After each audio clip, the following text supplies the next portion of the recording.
like to welcome Secretary Moniz and express my appreciation for his willingness to serve the nation again as he has several times before. Secretary Moniz, you are obviously extraordinarily well qualified, and I believe that you are the right person to lead the Department of Energy at this critical time. Let me start by saying that overall I'm pleased with the Department's budget request this year.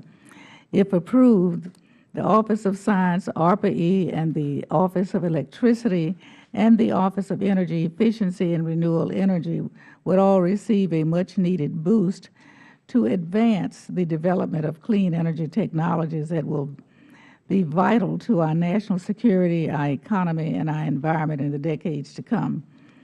It is worth reminding my colleagues here today that we have seen how government research can pay off when it comes to energy development.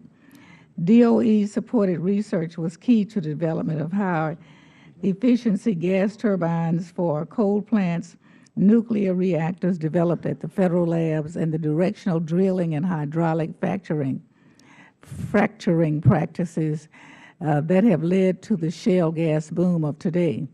But we should remember that those achievements required decades of federal investment, the overwhelming majority of which was focused on fossil and nuclear energy.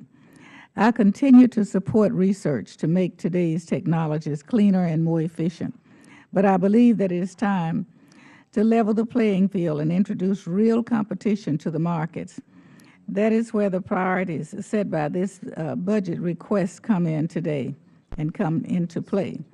We have to find the greatest value for our investment of the taxpayer's dollar. And today it is the emerging energy technologies sectors that will most benefit from our government support.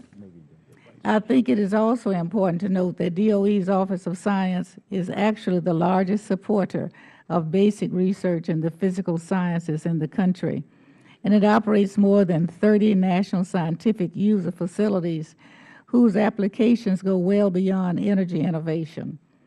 Our nation's top researchers from industry, academia, and other federal agencies use these facilities to examine everything from new materials that will better meet our military needs to new pharmaceuticals that will better treat disease, to even examining the fundamental building blocks of the universe. I believe this is stewardship of unique scientific research, including the nation's major national user facilities, is another important role that I hope the Department will continue to make one of its highest priorities. It is no secret that Congress's inability to date to come to an agreement on sensible budget plan has led to some devastating cuts to many of these important programs with serious impacts on our nation's future. I think this budget request is a step in the right direction, and I look forward to working with you, Mr. Secretary, and my colleagues across the aisle to provide you with the direction, the tools, the resources that you need to get us back on track. With that, Mr. Chairman, I yield back.